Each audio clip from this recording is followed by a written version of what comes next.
Hello, everybody. I hope you're doing well. I hope you enjoyed my text joke that was there. I'm a weirdo. I hope that was fun for everybody. I'm such a dork. I'm sorry. I thought that would be funny. And I think people... Vale, I loved your gotta save the trap text. Oh, you all are wonderful. Sorry, I was like combing my hair because my hair was wet because I took a shower just a little while ago. I was hoping several hours would dry it, but anyways. How is everybody? Miss Wicked Wolf, Savory Lemon, Corey, Just Carowin, Lady of Shalott. Oh god, I'm sorry, I know Owen, it's pronounced Owen Cullen O'Neill. I know I keep mispronouncing your name, and I am so sorry. For some reason, it doesn't stick in my brain, so I do apologize. It's Owen, right? It's pronounced E-I-O-N, it's pronounced Owen. Want to make sure I get that right. I am sorry about that. Hi, Harry. Good to see you. Barbara B. How are you? Psychic Refugee. Good to see you. Samuel Howard. Slinging with Brian. Or Bryn. Excuse me if I said that wrong. Jamina G. Good to see you. Linda Joe. And Governor. I hopefully I'm saying that right. But there's some numbers in there. Let's see. Weird is good. Weirdos unite. Yes, weirdos unite. Jumped out of Farscape again for this. Callie, don't leave Farscape for me. Farscape deserves so much more attention than little old me. Yes, I am sorry. I am sorry. I will say I am very bad with pronouncing names, and I know it, and it's something that I try my best to do better about, and I am sorry if I keep getting it wrong. So apologies to you, but I do know you, and you are lovely, so I send you a heart.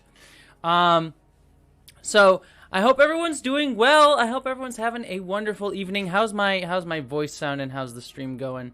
Today I don't have much. Let's see what's going on here. There we go. Just found your channel and I love you and your content. Well, thank you, Astro Casper. I really appreciate that. Andrew Klang, good to see you. Who's gonna save Wanted from the Nexus? Professor X or James T. Kirk? Oh my gosh. Get some Chris Pine. Get some, because I feel like that would be the biggest, like, craziness if William Shatner just showed up on WandaVision. I can see Professor X, Patrick Stewart, like, make some semblance of sense, but James T. Kirk just randomly showing up would be insane. Good to see everybody. So, first off, the channel's gotten huge this past week. That's kind of insane. So crazy for that. But I want to say to everybody who's here, who may be new to the channel, welcome.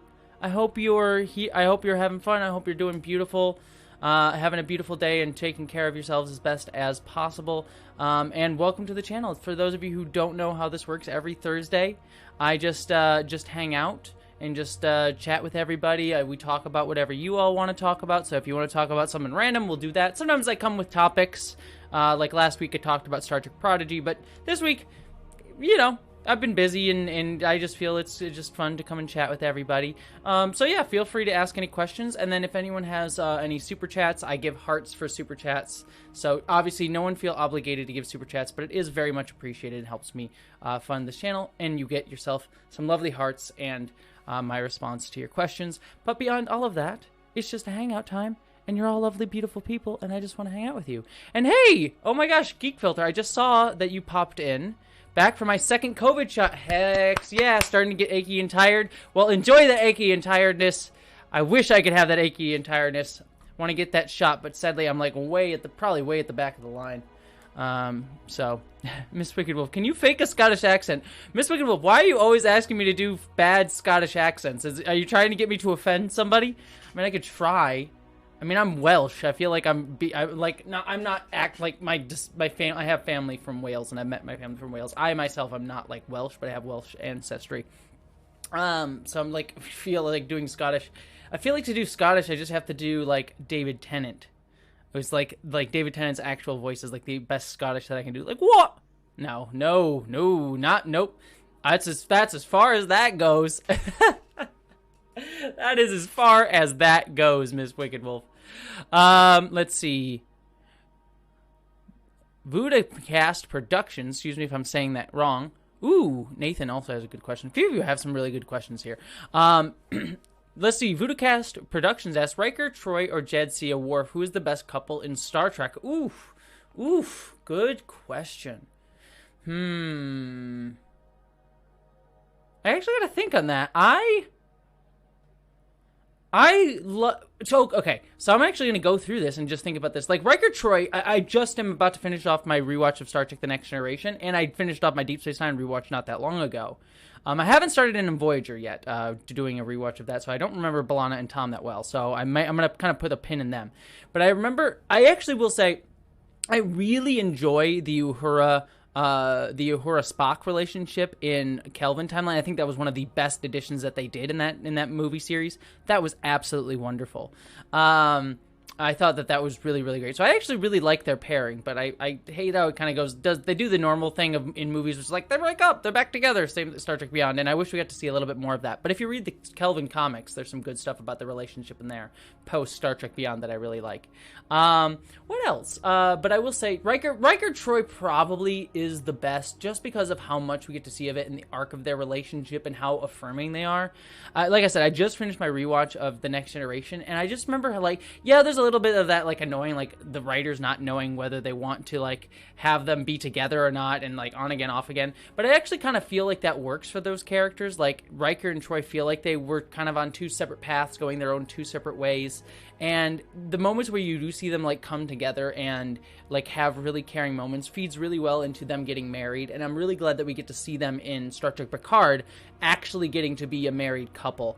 Yes, of course, like, a little bit, like, dealing with some tragedy there, but I think that they are wonderful parents and they seem so loving and caring. So I think that the fact that we get to see that full arc with them, I think, is really wonderful. I think of, like, the Star Trek The Next Generation episode where Troy's just hanging out in Riker's quarters and he's playing the trombone and he's talking to her through the trombone and they're just teasing each other, and she's like, "Oh yeah, that sounds you teasing each other is better."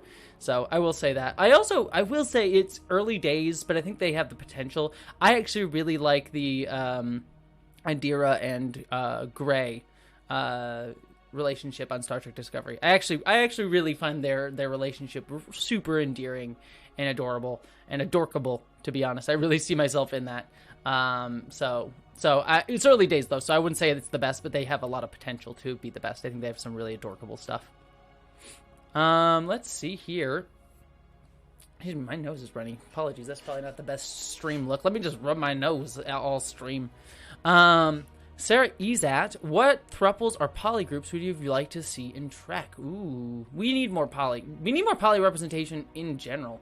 I think, like, the only good poly representation that I've seen recently would be, can't even think of one off the top of my head. Like, Professor Marston and the Wonder Woman was decent representation of poly relationships, but I can't think of any other good ones. But in Star Trek, what would I want a poly couple to be? I'm trying to think of, like, a good poly couple. Bashir, Dax, Worf would have been interesting. I feel like the Dax, like, Trill Society should have had more relationships. My big problem with the Worf Jadzia relationship, Worf made perfect sense for Jadzia, but, like, Worf is always a bit, like, kind of like meh for me. And I like that Jadzia softened him, but I wasn't entirely sure what Worf gave to Jadzia. Was always my thing with that relationship, because I think Jadzia gave a lot to Worf, and I think, like, helped his character grow quite a bit. But I'm not entirely sure what Worf gave to Jessie. But it would have been interesting to see an Ezri Worf Bashir relationship, because they kind of started going that way at the end of the series. And it would have been kind of interesting. Though I did like that Worf kind of became like a best friend to Ezri in the last few episodes of the series. That was always kind of fun. But I'm not entirely sure. Oh, and hey, just another broke nerd. Good to see you. Good to see you. Trip Archer to Paul would have been, yes, I agree, Saber Lemon. That would have been a good one. That's another relationship that, like, they failed potential. Like, you get to see that just happen so much in Star Trek, especially in that era of Star Trek where, like, the relationships never get to flourish. I do like they're not poly, because I like the queer family is what I meant to say, the sort of LGBTQ family, in Star Trek Discovery. I think that one's great too. Just another broke nerd. Dr. Phlox wasn't. Yeah, Dr. Phlox was poly, and I think he showcased a positive view of polyamory really well. I think that was a great representation of poly in a single character. The problem is they never really showed him being polyamorous on camera. Not to say, like, I wanted him to have sex with everybody, but you never, like, got to see, like, I think he had, like, one significant other show up, and he almost dated one of the crew members on the Enterprise in the NX-01 in I think, Dear Doctor, the early season 1 episode. So I think, like, there was, some, like, level of that, but it didn't go, in my opinion, it didn't go as far as it could have to really represent polyamorous representation. I would like to see, like, his entire family together and getting to see how a polyamorous relationship would actually form on the show. Like, when you have, like, 3 or 4 people who are all kind of working together to sort of make a family unit. I think that would have been much better, instead of just showing, like, oh yeah, he has one wife and maybe date somebody, and that's really about all we see of that. I would have liked to see, like, an actual, like, how a poly relationship works, because it takes a lot of work, and there are a lot of different ways polyamorous representation can be shown, because there's not just one way to do a poly relationship. It's like Flock seems to have many different wives, but do all of those wives live together? Are they married to each other, or are they their own distinct sort of separate relationships that don't interact with each other? I mean, those are different ways to form polyamorous relationships that I would have really, really thought would have been interesting to sort of delve into and see, but sadly we didn't get much of that, if I can say words today. I don't know what this voice is. This sounds like a shock jock radio whatever. I don't know. Wait, I don't know what that voice was. That was awful. It was awful. Of course, I'm talking Enterprise Imperial Young. Excuse me. Ooh. Of course, I'm talking Enterprise. I cannot speak. I'm just like, see, I just like slur my words. I'm just drunk every time I'm on stream. Let me just be drunk.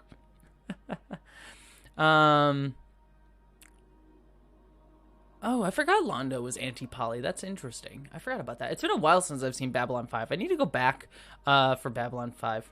Who do you want to return in Picard Season 2? I mean, there was talks of the EMH, the Doctor from Star Trek Voyager, coming to Star Trek Picard. It would be nice to see Robert Picardo, and would fit the theme, Star Trek Picardo. I think that would have been funny. The joke just writes itself, everybody. The joke writes itself. So I would have liked to see him, and I like that he would have tied in, like, if they bring back the Doctor, it would tie into the theme of, like, synthetic rights in Star Trek, that Star Trek Picard, was, like, doing so well to get into. And Bojan, I'm not making fun of alcoholism, don't worry. I'm making fun of the fact that I am drunk, that I slur my words and get drunk. Wasn't a dig at alcoholism. So, believe me, I've had family members who have struggled with alcoholism in my life, several of them actually, and it is not fun for anybody. However, if you are able to do so appropriately and safely and smartly and not overindulge and sort of do it safe and take care of yourself within it, I think being drunk can be very funny. But again, alcoholism is not.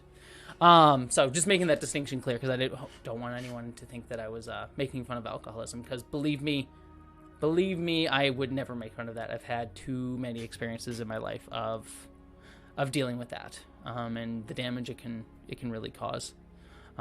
So, anyways, without getting too dark here, Miss Wicked Wolf, did you hear about Mr. Potato Head being gender neutral? Yes, I did. I think it's great. I think it's really wonderful. I think the idea of making Mr. Potato Head gender neutral is really great. Unfortunately, it's become one of those dumb culture war things. I think like the not to get too much into politics, but like I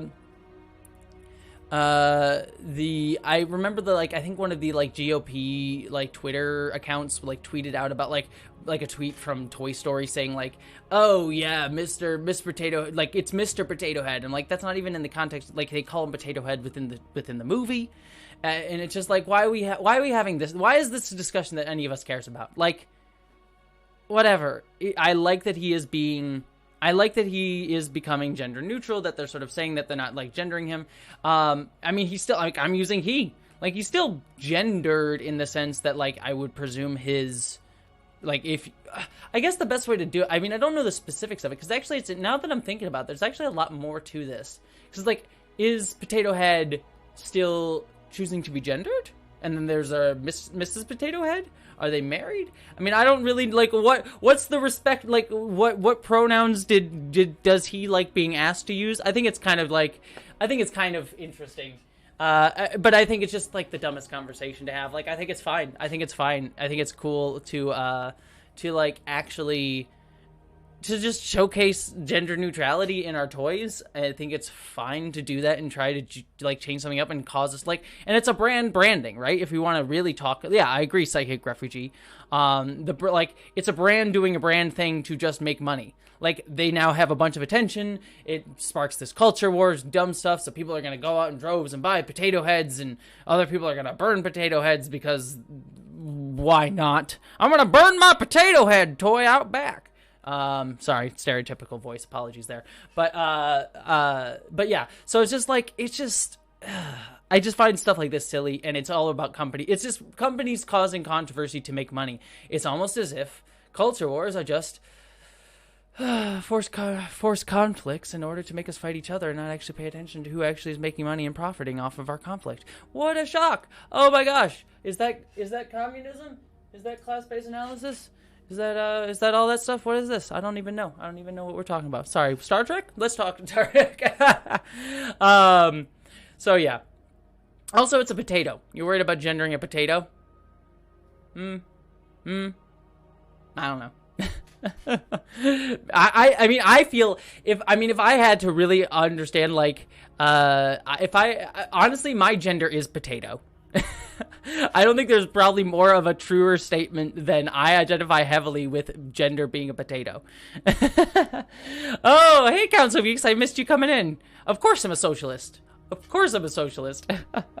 I'm the evil socialist ready to take over. Bah. But no, it's whatever. I mean, it's just understanding that culture war stuff is just silly infighting made to make us fight each other, and we have a lot more in common than we don't. So there we go. Wellington Smith. Well, first off, Wellington, you get the first heart of the evening. This heart is for your beautiful, beautiful face and your beautiful, beautiful personality. And for those of you who may have joined us since then, anyone who gives a super chat gets a lovely heart. And you are all beautiful people. So your question was, Jessie, how do the Nobulans do? I don't know why I'm doing that voice for you. Sorry, Wellington. This is the voice of a person who wants to do voice acting but is too lazy to audition.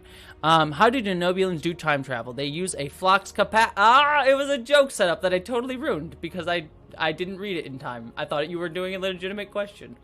I'm gonna pretend like. Jessie, how do Nobulans time travel? They use a flux capacitor.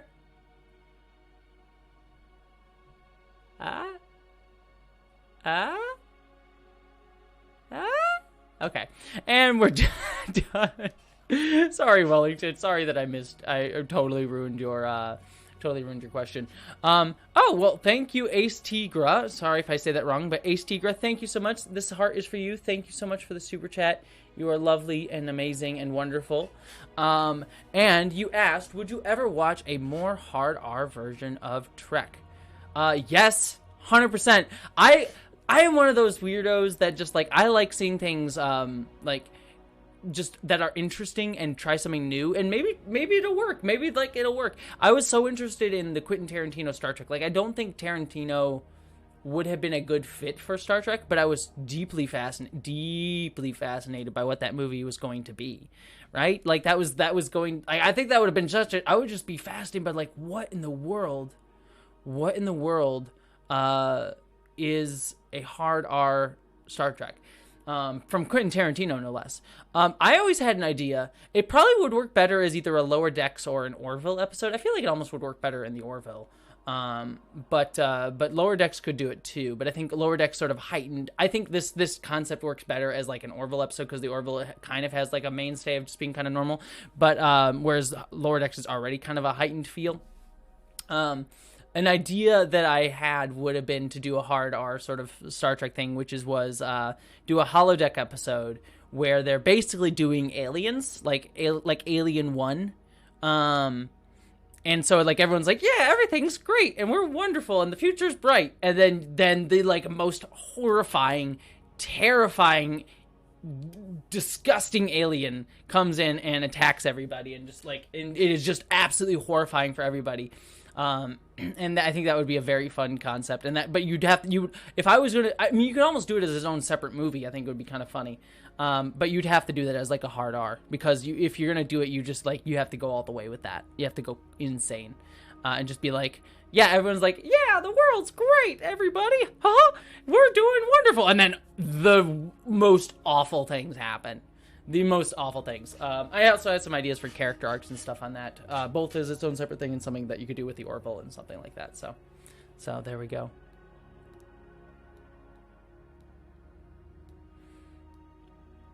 Let's see. Ray Mazur says, I gave Discovery a chance because of you, and even right now I'm stunned with how the stories went and the representation. Right? Like, I am still of the mind, like, Discovery is not the best Star Trek. It still has some work to do that I think it could improve itself. But even going back, I go back and rewatch The Next Generation and Deep Space Nine and Voyager and Enterprise, and I look at all those shows and I go, like, there are certainly excellent moments, but almost every single, like we say, like, the first 2 seasons of every Star Trek show is blah. But I go back through every single season of Next Generation, Deep Space Nine, Voyager, every Enterprise, like all of them, and they all have like stretches of like terrible in every single season. And I think Discovery has just trended upwards every single season. And yeah, I think like season 1 and season 2 kind of traded flaws and things like that, but overall I think Discovery is just a really, probably the most solid Star Trek show. It may not be the best, and you may not like it, it may not be to your taste. That's totally fine. Totally fine. I've always said, and will always say, that if you don't like Star Trek Discovery, that's totally okay. I certainly understand it. It definitely is something that requires a little bit. It is a little bit more niche, is probably the best way to put it, than I would say like other Star Treks were. And it's very much more like, you're either going to like these choices or you're not. And if you don't, that's totally fine. But I just genuinely think it's really wonderful. And as I said in my review of season 3, like, the representation in Star Trek is what Star Trek's representation should have always been in Discovery. Season 3 of Discovery has really, I think, it still could do more, still could do better, but how black, brown, queer, gender diverse that Star Trek Discovery is really, that it sets a bar for Star Trek that I don't think any other Star Trek show after Discovery cannot be below that. And I think that is just speaks to what Star Trek is always about, what Star Trek has always been about. And so I'm just overjoyed. I'm overjoyed by that aspect of it. And I think the stories are cool too. There's some, like I said, I have problems. I've talked about it mostly in my review of it, about like how I don't like their mystery box arcs that they've done. I don't mind season-long arcs, but I don't like the mystery box element of it, because I don't think they pay it off super well. But yes, I think it's a really great show. So I'm glad that I was able to get you to watch it, and that you've enjoyed it overall. So, let's see. I would agree. Deep Space Nine, the original series, and Lower Decks all have the best first seasons, myriad medium musings. I would generally agree with that. I'm trying to think if I would disagree with that in any way. No, I think that's probably true. I think you can make an argument for Discovery has a strong first season, though I know that's very contentious, though I kind of like season 1, but I think you could toss it into the mix there. But I would probably agree with your ranking there, DS9, the original series, and Lower Decks.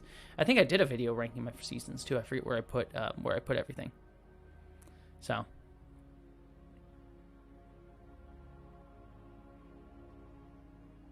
let's see.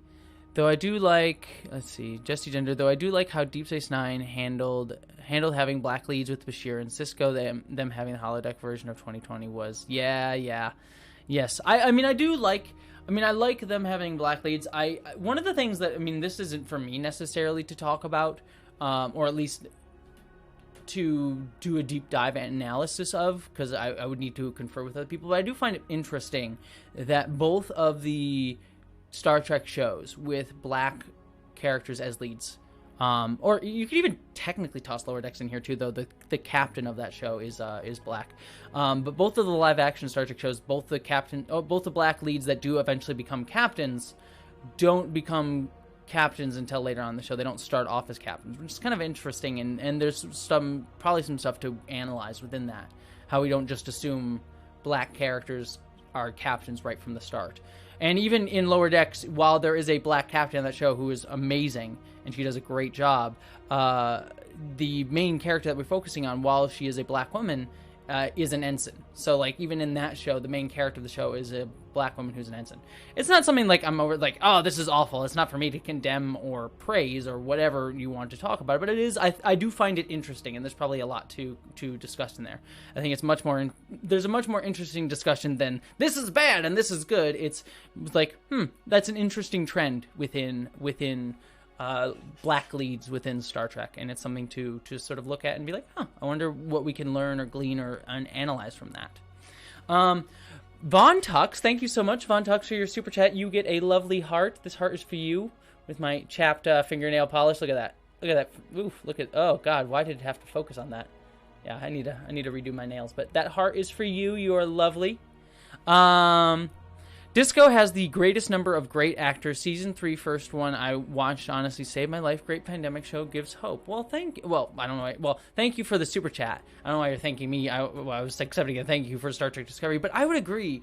I think, like, weirdly, even though it was written and filmed before the pandemic, Star Trek Discovery Season 3, I think, really, like, hit upon some themes that we needed to see in Star Trek during the pandemic, like people being isolated and alone and looking towards the future and bringing hope and finding togetherness and community and sort of bringing together people out of isolation to make something bigger and believe in ourselves. I think that's a really cool thing, and I think they really hit upon something that, like, I think it speaks to the fact that I think what we've talked about with the pandemic on almost every level is that the pandemic, outside of the actual pandemic and COVID-19, in every other aspect, I think it just sped up and heightened and put a very big magnifying glass on a lot of the issues that were already present in our society.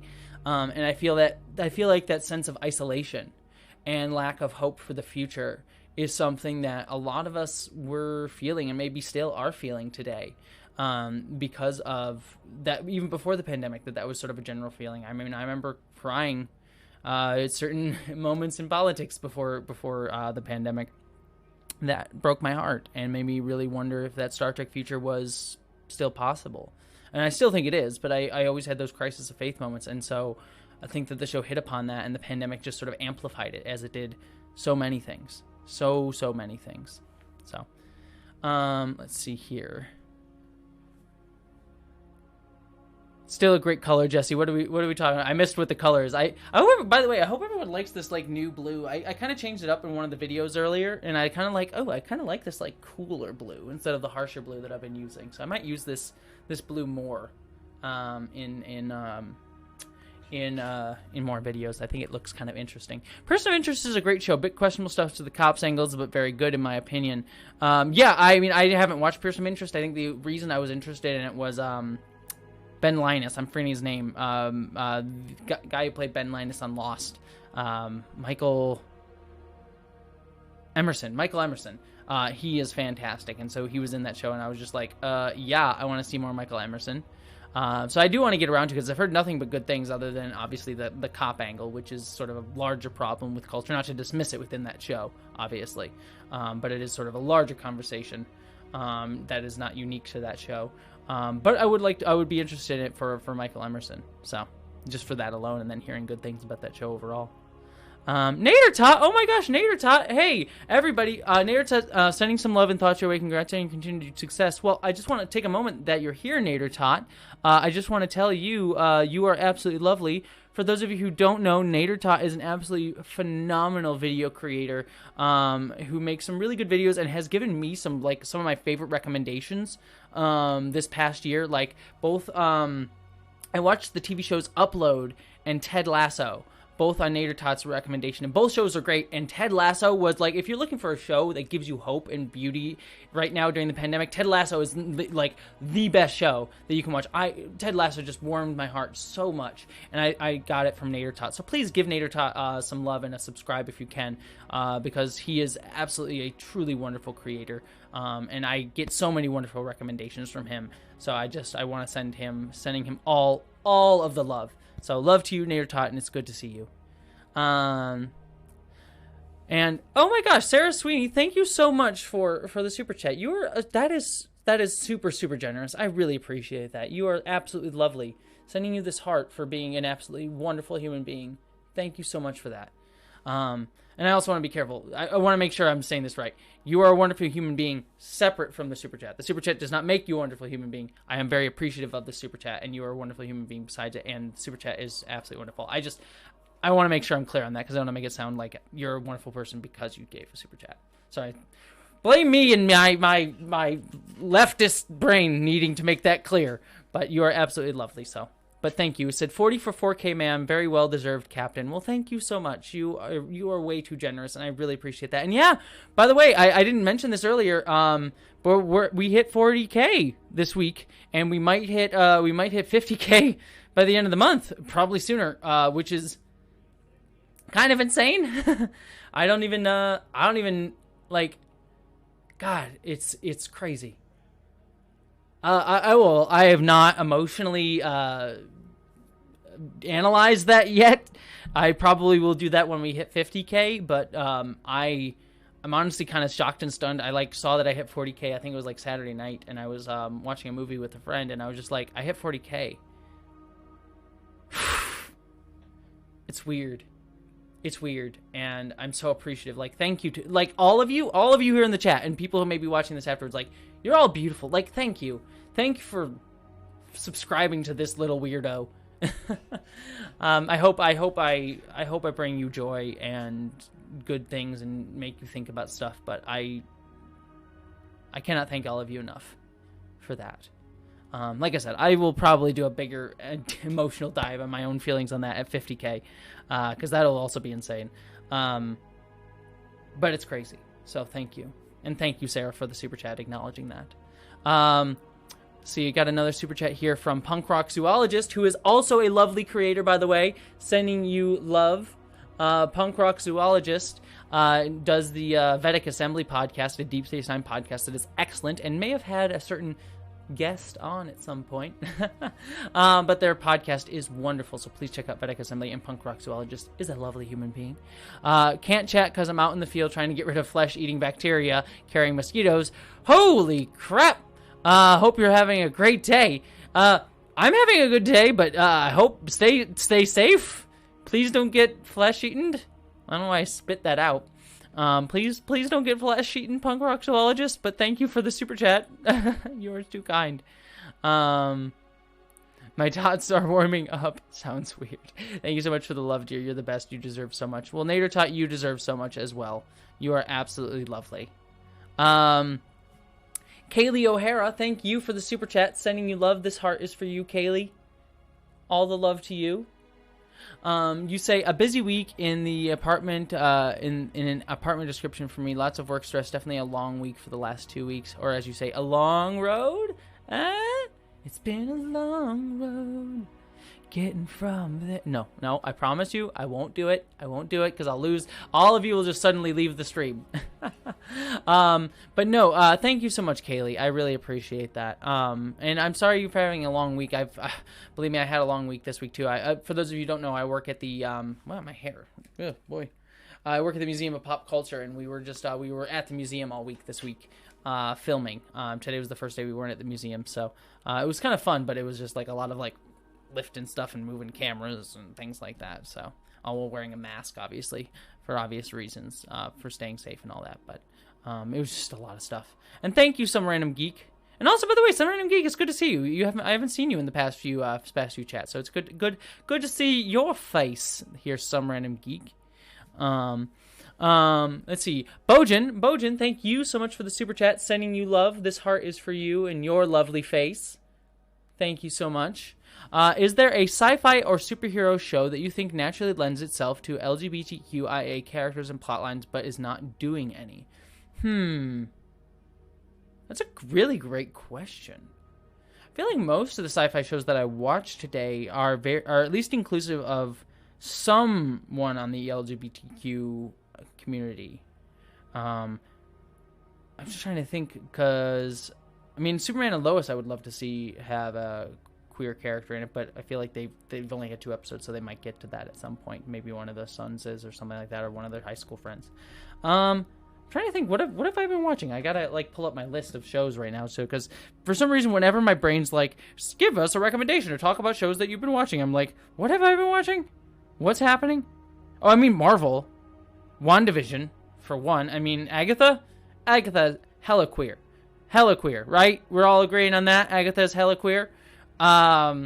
Definitely some vibes from her on that, but Marvel just in general, I think should do better about that. I feel like obviously that's some like corporate stuff. I don't necessarily blame the on the ground creators or even Kevin Feige. I've heard Kevin Feige's pushing for that, but they haven't really had a ton of representation. I think superheroes just naturally lend themselves to multiple representations, and like I said, I think they've either announced it might be one of the TV shows or something, that there is going to be a queer superhero, but I think that there might be. And by the way, I say queer is sort of a general term, and I know that some people find that term offensive, so I do apologize. It's just I try not to use it sometimes, but it's just something that I use in my head, but I do know some people find it offensive, so I apologize if I offend anybody by my use of that word. Sorry, I'm looking for what shows I'm watching.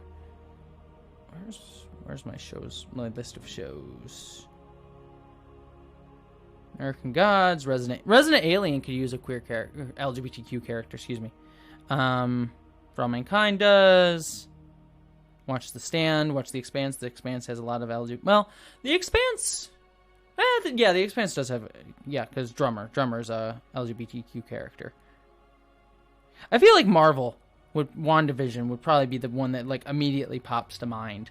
In that aspect, but I feel like most other shows that I watched, I'm just like trying to look at this list here. Ted Lasso, I think, could have used an LGBTQ character. I don't think there was one, or at least there was just hints of one. You could argue for some, like the one lady I think might have been, but let's see here. But I know I missed a couple super chats, so I'm gonna marinate on that question and come back to it. I'm not going to say your name. This is not anything against you. I actually have no problem saying the word, but if I say this word, YouTube will demonetize this video. It's a whole thing. So I'm just going to say SH_T literature. Thank you so much for the super chat. Here's a heart for you. You are lovely. And again, I have no compunction against saying your name, but just YouTube is always watching. The ever-present eye. Ooh. Let's see. But you asked, sorry, I want to make sure I catch up with the chat too. Is it okay to ask if you have any advice for eggs? Ooh, okay. Like making eggs? I would hope so, because the other type of eggs I probably have slim to no advice on, being a trans woman.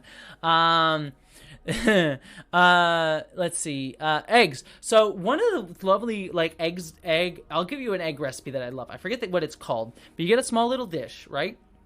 Then you take a slice of ham, like a nice, like good slice of ham, and sort of put it around the edges, like you're doing like it's just in the cup, so it just fills the cup up, and you have like a little bowl, like a ham bowl.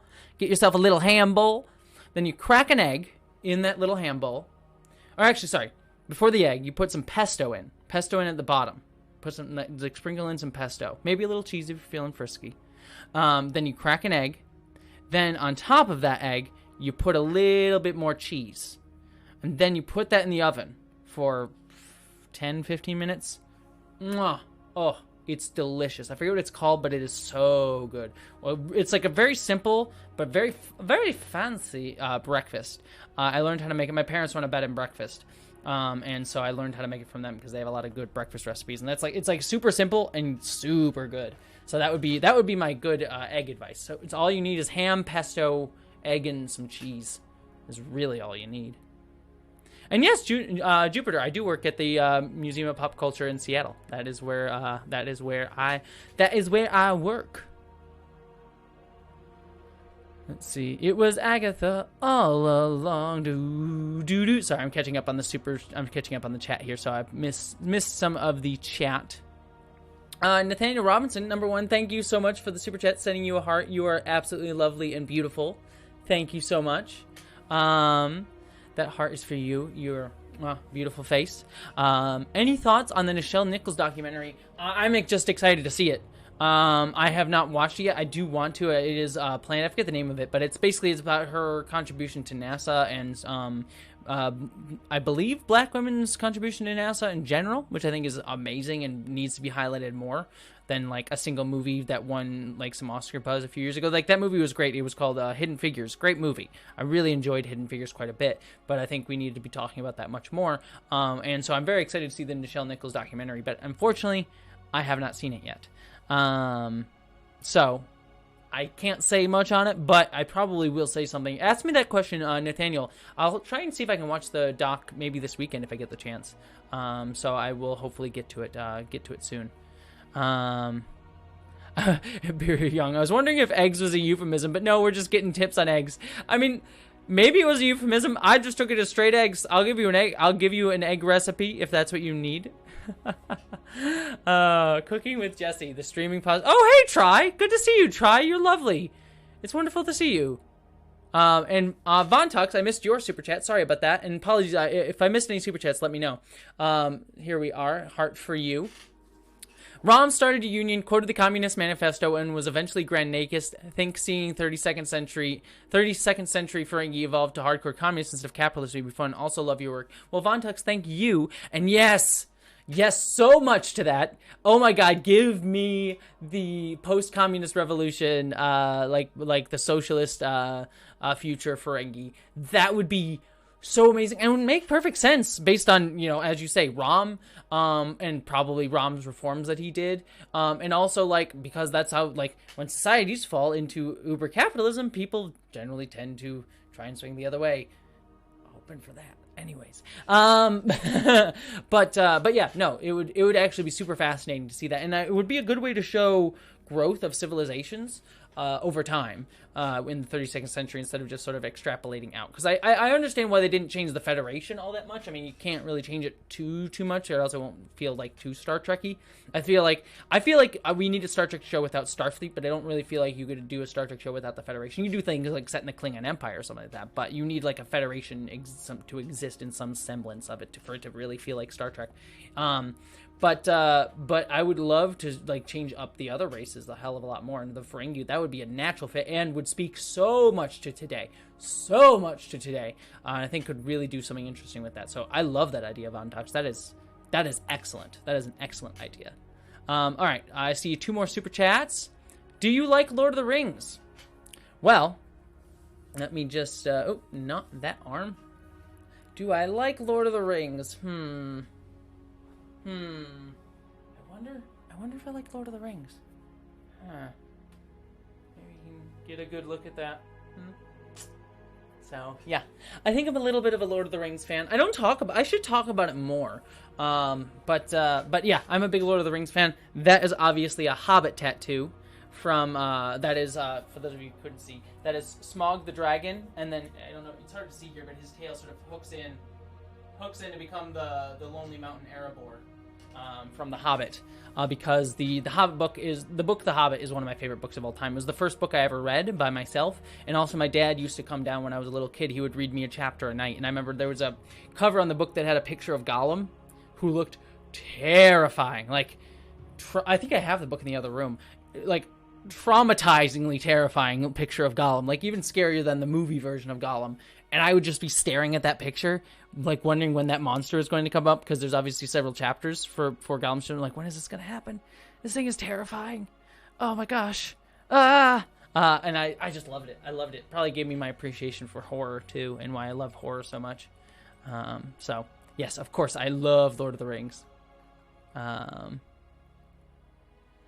Dat Smog tattoo, Mary. Sorry, I'm missing a bunch of super chats here. Let's see. Nathaniel Clark. Well, Nathaniel Clark. Also, SIT literature. I didn't give you a heart for before. This one's for SIT literature. Thank you so much for the super chat. And then breaking that heart. Nathaniel Clark, this heart is for you and your beautiful face. So heart for you. Just wanted to say thank you for for being careful with the Q word. That's really meant a lot to me just now. But then you're always super considerate. Well, thank you. I am sorry. It's one of those things. I will try to be better about not using it. It's a difficult situation with that word, because I understand how traumatizing that word can be, to, especially people of, like a different generation. Like there is a bit of a generational gap in the, not to say that it's completely generational, but there is a bit of a generational gap in the use of that word and the reclaiming of that word. And so there's a part of me that I personally like using that word in my everyday, day-to-day life and in spaces that it's, that I feel comfortable using it, because I feel like there's an element of it being reclaimed and sort of using it as an identity and sort of like saying, like, yes, we are this community. But I also understand, especially, like, it is something that I'm trying to be more cognizant of, and please forgive me if I'm making mistakes along the way. This is part of the learning journey.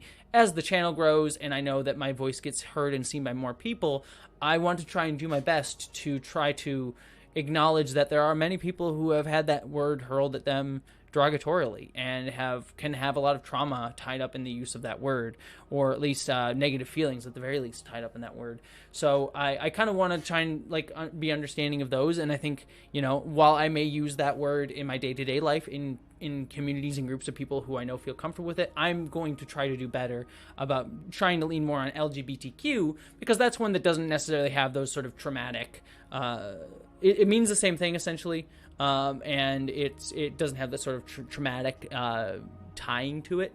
But it's difficult because I actually understand the other arguments for it too, and I also understand the arguments against LGBTQ because it can, while I intend it to mean literally everybody who feels a part of that community, the very fact that it is like lettered means that people may feel left out of that. Like asexuals, for example, may feel left out of LGBTQ as a term because, and we talked about this with the women video that I did earlier this week for doing something similar, but like it may exclude people unintentionally even if it's meant to be inclusive of those people. So whenever I say LGBTQ, asterisk, I literally mean everybody who identifies within that, asexual people included, polyamorous if they so wish to identify into the community because they are welcome into it. So yeah, I think that's just a good thing.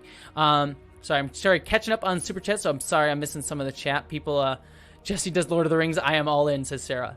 Kaylee, thank you again for the Super Chat. Here's another heart for your beautiful, beautiful face. Thank you so much. You said, why do they have to be straight eggs, Jessie? Eggs come in infinite combinations too. Egg representation matters. Love you. That is wonderful. Yes, infinite eggs in infinite combinations. I love it. And it's suitably appropriate. I feel like if there's any type of food that we could have in infinite combinations, it would be eggs. I mean, eggs can go with everything, do anything. The real workhorse of the food world, I feel like eggs. The fact that it's unborn children is somewhat disturbing, but it's fine. So there we go. Let's see. I'm trying to catch up on the chat. Let's see. Yeah, my pal Dave gets really upset when he hears the Q word. Yeah, I mean, it's understandable. It's totally understandable. I mean, I worked at, I can't reveal the specific numbers because, like, it would break do not, whatever, the DNR, do not, no. What's the one where whatever the thing you signed, you're not supposed to talk about stuff, so I can't release specific numbers. But there was a group that came in that had done studies of the LGBTQ community and the use of that word, and they found that like there was a huge generational gap in appreciation for the Q word, right? That there was definitely a big generational gap there that sort of people of older members of the LGBTQ community really hated that word, and then younger people, my generation and younger, were actually way more in approval of using the word. So there's clearly like some sort of generational aspect of it, though that's not necessarily true. Again, I can't say the exact numbers because I had to sign a thing that said I couldn't, but there you go. Fada asks, Fada, thank you for the super chat. You are lovely. Sending you a heart your way. Thank you so much. You said, hi, Jessie. Looking forward to the WandaVision finale tonight. I know, it's tonight. I forgot. And of course, your review. Did you see the science stories I DM'd? Helpful? No? Oh, yes. I did see those. I haven't had a chance to respond because I've been working all day. But yes, I did see those. So I will check those out. And thank you for sending them my way. I think there was one that I was like kind of interested in that I like sort of glanced at when you sent it to me, but I forgot what it was. I was like, I mean, they're all interesting, but there was one I'm like, ooh, that might be interesting to look in a video for. What was it? It was the... I'm trying to remember which one. Transgender youth avoid healthcare due to discomfort. That one I found interesting. I mean, all of them were interesting, but that one in particular, I'm like, ooh, that might fit into a video I'm doing. So thank you very much, Fada, for that. I really do appreciate that. Miss Wicked Wolf, are you going to wear green on St. Patrick's Day? Maybe. I don't know. It depends on if I'm going to be doing anything for St. Patrick's Day. I might get drunk. That's about it. So there we go. Chief Dancing Ostrich. Apology if I said that wrong, but I'm polyamorous. Yay, that's awesome. Hell yeah, poly representation. To be honest with everybody, I mean, please, I know this is gonna set off 1,000 theories or whatever, but I do like identify. I don't want to say if I identified like polyamorous is something that I wish I had more of a chance to explore in my life. I have. Especially now I'm working so hard, I don't even have time to date one person. But I feel like I would really be happiest in a polyamorous relationship, having several people that are like in a poly relationship where people could sort of were all working together in that relationship, and it wasn't just sort of individual stuff. Like I don't know, I like group. I like seeing people who love each other in my vicinity and people who are in a very caring and tight-knit group. And I feel like that would translate into my romantic life as well pretty well. Like I would love seeing two people that I love each other deeply as well. And I'm not talking about sex, in case anyone misconstrues that, because that's not what I'm saying. But like just caring about people and just seeing people. I don't know. I don't know. I feel like I probably would. It's something that I have not had the chance to explore. And I'm not just letting everyone know. I appreciate you if you're excited about me saying that. I've gotten messages whenever I've said stuff like that. That's for me to discover, and I appreciate any help or direction that someone would want to give, but let me explore that for myself. I'll just say that.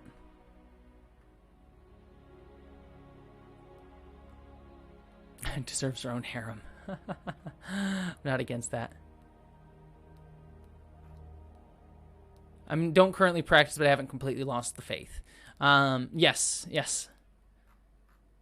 The thing with polyamory is I know it takes a lot of communication work, and as someone who I love to overtalk everything, I feel like that would fit me pretty well. If you watched any of my videos, you know I like to over discuss every single person, every single thing that I talk about. So I feel like that would work really well. 2 questions here. Tits McGee. Hi, new viewer here. Well, welcome, Tits McGee. I love your profile name is hilarious. I adore it. Welcome. The OPA families on their selfish ships. Yes, I love the OPA family. Like, I love that. I forget. I knew there was one I was forgetting. The Expanse, because the Expanse is best in all things. The Expanse has excellent polyamorous representation, in my opinion. From looking at it, like, I think it has really good polyamorous representation. I knew I was forgetting one. The Expanse. Megan A, would you consider reading my sci-fi novel? Well, first off, Megan, thank you for the super chat, sending you a heart. You are lovely and absolutely wonderful. Thank you so much for the super chat. Would you consider reading my sci-fi novel? I'd love feedback from a huge fan of the genre. I will say, Megan, I would love to. But I get a lot of requests for people to read their sci-fi novel, and 2 things with that. One is I am insanely busy, and I generally don't have the time, and that's nothing against you or your work, and it's nothing against me judging or not wanting to, but at the moment in my life, I generally do not have the time to actually, I honestly don't read anything, like actual novels anymore, just because I don't have the time. I work this YouTube channel, and I work at the Museum of Pop Culture, both which are basically 40-hour jobs, 40-hour-a-week jobs. And then I also do some other stuff on the side too, like I do some editing work on top of that to sort of also help offset some bills and things. So I work pretty much 7 days a week, which is fine. I'm a bit of a workaholic, and especially when it comes to YouTube, I put a little bit of that on myself. But that being said, I generally don't have time to read sci-fi novels. In fact, the books that I read are all audiobooks. I will say, Megan, if you have an audiobook version of your sci-fi novel, that I would 100% listen to. So if you have that, I would definitely listen to that, because I actually listen to audiobooks like a lot, because I do a lot of that sort of stuff when I'm working and things. So that I would do, but nothing against this. Just want to be clear, because I do get a lot of requests, and I want to just say this to everybody. People ask me, and I appreciate you sending me those requests. Believe me, I would love to, because editing is one of my favorite things to do. I love reading people's scripts and stories and giving notes and stuff. It is just something that I sadly do not have the time for at this point in my life, which sucks. But unfortunately, it's just the truth. So, but I do send you love, Megan, and I want you to know that I do appreciate that you want my opinion on your work. That is deep honor. So, Amar asks, sending you a heart. Amar, thank you so much for the super chat. You get this heart, you lovely person. Have you looked at Star Trek Adventures? Would you be interested in running it or playing it on a stream? Well, I may have already. I actually, a while back, we stopped because I think we just all got busy, but Ketwalski, Lore Reloaded, Lore Runner, and I did actually several games of Star Trek Adventures. I played because my character's always every character I play in D&D is just generally trying to hit on everybody. So my character was like a very promiscuous Trill. Got very dirty. And that's my fault. That's completely my fault. I don't know why, but every character I play in D&D, it just ends up being very promiscuous. So if you want to check those out, I think they're all over on Lore Reloaded's channel, if you want to dig through the backlog. And we also I put them up as a podcast. If you look up Star Trek Behind the Lines, I think it was called, on Apple Podcasts and stuff, I think all the episodes are up on there. So you can check that out. So I love Star Trek Adventures. I would love to do more.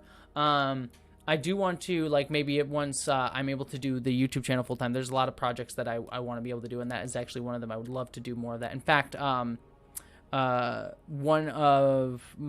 my closest friend, the person that I am closest with, like my literal best friend in the world, not my partner, but like my legitimate, like, platonic best friend in the world, he is getting, I don't want to overtalk his plans, but he's trying to pull together some RPG podcast network that's LGBTQ focused. And so I'm very excited to see that, and hopefully maybe I can even convince him to do a Star Trek Adventures episode.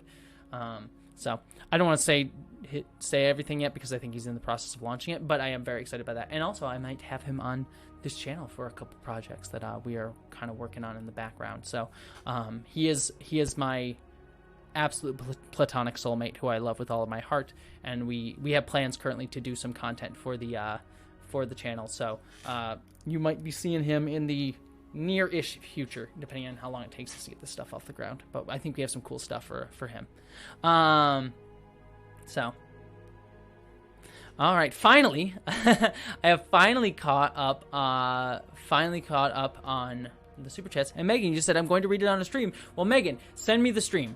If you read your book on the stream, send me the link to the stream. I think you sent it on my Twitter DMs. Send me a link to the stream, and I will, like, either during the stream, or if you leave the stream up, I will listen to the link. Because I would love to give you my thoughts on it. Sadly, I wouldn't be able to go line by line and give notes, but I give you my general impressions, and I would actually love to do that. Catherine Lambeth, sending you a heart. Oh yeah. Oh God, it's 6 o'clock already. Jeez, time flies when you're having fun with beautiful people. Sending you a heart for Catherine Lambeth. Sorry, every time I hear Catherine Lambeth is one of my patrons, as a few of you are here in the chat are. And every time I hear Catherine Lambeth, I just have the patron rap in my head. Catherine Lambeth, Ashley Allen, Bo Kiki, yo. I would do that.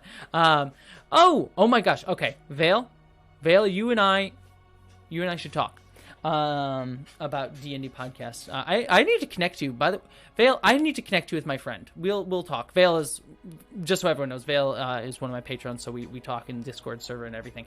But Vale, we should hit up each other and talk about that because I think you and my friend would get along very well. You, Corey, and this friend of mine, I think we get along very, very well, and I would love to connect you. I don't know, I can't speak for his time, but I would love to. And hey, Psychic Refugee, I know I saw you earlier, but I forgot. I don't know if I called you out. It's good to see you, Psychic Refugee. And see, Cade MacArthur, would you, Lore Reloaded, Trek Yards, Anti-Trekker, Birds of Prey, and other Trek channels do a mega crossover? Well, I've already done a few. If you want my biggest crossover video that I did, the Jessie Gender Holiday Special, that I did earlier this year, or like end of last year, end of last year, I had a bunch of people from the Trek community on there, and we've done several projects. I've worked with Triumph Audio Studios, who was in here before, Council of Geeks, who I guess is Trek adjacent, one would say. And Steve Shives done stuff with him. So yeah, if you want my mega crossovers, I've done several videos, but the Jessie Ginger Holiday Special one is. I do have another one planned. That's not like a mega crossover. We'll have some people in it, but unfortunately I don't have the time to write it. We'll see when I get around to it, but I know what the next idea is going to be. But time. Once I can do YouTube full time, that is the plan. Hopefully that will be sooner rather than later, but we'll see how that goes. All right. Yeah, I'm going to wrap out. I'm going to stay for 5 more minutes, just to sort of wrap out anything and just sort of hang out with everybody. But I'll be finished up in 5 minutes. So we got about 5 more minutes with everybody. Beautiful people. Amar, don't do that. You are beautiful or handsome. Whatever qualifier of, what is it? What's the right word? Bodily, like positive body aesthetics that you wish, handsome, beautiful, pretty, whatever one that you want, that's what you are, because you are. I don't even need to see you, because you are. Because I know that you're a beautiful person inside and out. So don't ever feel bad. I get it, believe me. I have many body image problems, and even beyond gender stuff. Then maybe I'll talk about in another video at some point. But so I get it, but that's all just up here. Because out here, you're beautiful, and I know that in here you're beautiful. So, let's see. Oh, thank you, some random geek. Radical Pasta, hello, Jessie, how are you doing? I love your work. Well, thank you. I'm doing well. It's good to see you.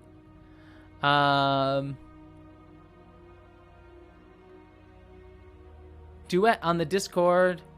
Oh, you guys, sorry. You all are, y'all are watching Duet. Ooh, Duet is one of my favorites. I love Duet. Such a good episode.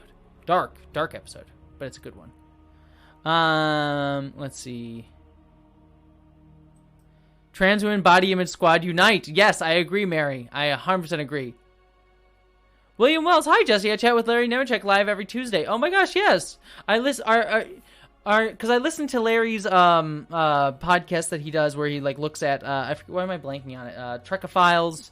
I say that lovingly.